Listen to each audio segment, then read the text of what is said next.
Islamic احادیث کے viewers السلام علیکم۔ جیسا کہ آپ جانتے ہیں کہ حضرت محمد صلی اللہ علیہ وآلہ وسلم تک 1,24,000 پیغمبر انسانوں کی ہدایات کے لیے تشریف لائے۔ اسی طرح ہر پیغمبر کے دور میں کوئی نہ کوئی فتنہ رہا ہے، اور حضرت موسیٰ علیہ السلام کے دور میں بھی قارون کا فتنہ تھا۔ قارون کا تعلق بنی اسرائیل سے تھا اور حضرت موسیٰ کا چچا زاد بھائی تھا، لیکن مفادات اور دولت کی خاطر فرعون کے ساتھ مل گیا تھا۔ قارون ایک ترکیب سے مٹی کو چھان خالص سونا نکال لیتا تھا اور کہتا تھا یہ سب مال اس نے اپنی ذہانت سے بنایا ہے، اسے اللہ تعالیٰ نے کچھ نہیں دیا۔ وہ اللہ کی راہ میں خرچ نہیں کرتا تھا، اس لیے اللہ تعالیٰ نے اسے زمین میں دھنسا دیا، اور وہ قیامت تک زمین میں دھنستا ہی چلا جائے گا۔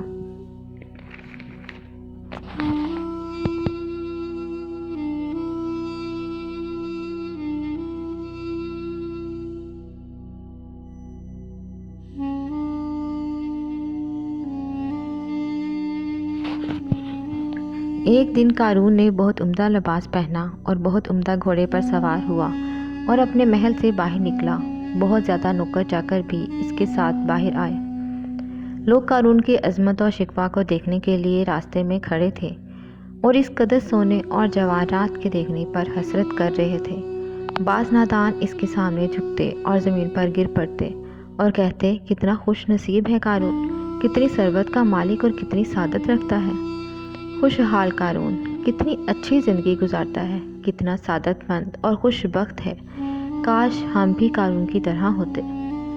لیکن سمجھدار مومنین کا دل ان لوگوں کی حالت پر جلتا۔ وہ انہیں سمجھاتے اور کہتے کہ سعادت اور خوش بختی زیادہ دولت میں نہیں ہوا کرتی، کیوں اس کے سامنے زمین پر گر پڑتے ہو؟ ایک ظالم انسان کا اتنا احترام کیوں کرتے ہو؟ وہ احترام کے لائق نہیں، اس نے یہ ساری دولت گراں فروشی اور بے انصافی سے کمائی ہے۔ وہ سعادت مند نہیں، سعادت مند وہ انسان ہے جو خدا پر واقعی ایمان رکھتا ہو اور اللہ کی مخلوق کی مدد کرتا ہو، اور وہ لوگوں کے حقوق سے تجاوز نہ کرتا ہو۔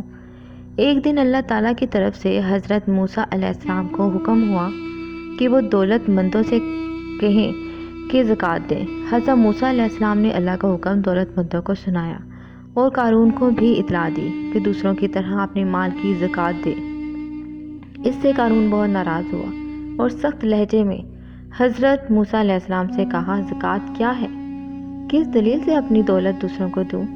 وہ بھی جائیں اور کام کریں اور محنت کریں تاکہ دولت کما لیں۔ قارون نے حضرت موسیٰ علیہ السلام کی کسی دلیل کی طرف توجہ نہ دی اور اللہ کے احکامات کو ماننے سے انکار کر دیا۔ حضرت موسیٰ علیہ السلام نے قارون کی غلط باتوں کو برداشت کیا۔ کی مدد کے لیے چاہتا ہوں، یہ اللہ کا حکم ہے کہ مالدار غریبوں اور ناداروں کا حق ادا کریں، یعنی زکوٰۃ دیں تاکہ وہ بھی محتاج اور فقیر نہ رہیں۔ اگر تو واقعی خدا پر ایمان رکھتا ہے اور مجھے خدا کا پیغمبر مانتا ہے تو پھر اللہ کے حکم کے سامنے سر تسلیم خم کر دے۔ اگر نماز پڑھتا ہے تو زکوٰۃ بھی دے۔ لیکن قارون نے حضرت موسیٰ علیہ السلام اور مومنین کی نصیحت کی کوئی پرواہ نہ کی، بلکہ اس کے علاوہ مومنین کو اذیت بھی پہنچانے لگا اور حضرت موسیٰ علیہ السلام کے ساتھ دشمنی کرنے لگا، یہاں تک کہ تہمت لگانے سے بھی باز نہ آیا۔ خدا بندے عالم سے حضرت موسیٰ علیہ السلام کا حدیث اور ظالم انسان کو اس کے اعمال کی سزا دے۔ اللہ کے حکم سے ایک شدید زلزلہ آیا اور ایک لمحے میں قارون کا محل ویران اور زمین بوس ہو گیا۔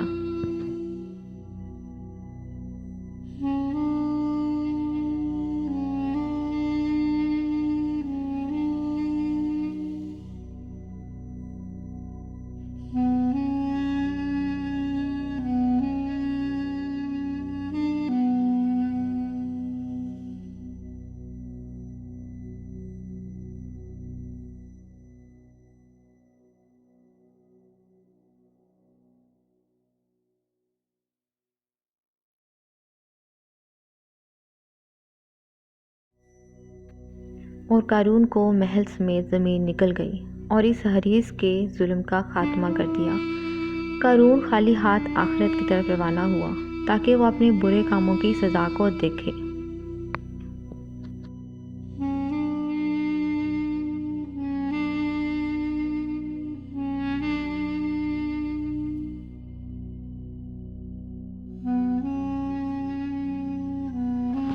اگر آپ کو یہ ویڈیو اچھی لگے تو پلیز لائک کریں، کمنٹ کریں اور سبسکرائب کر دیں۔ Thank you.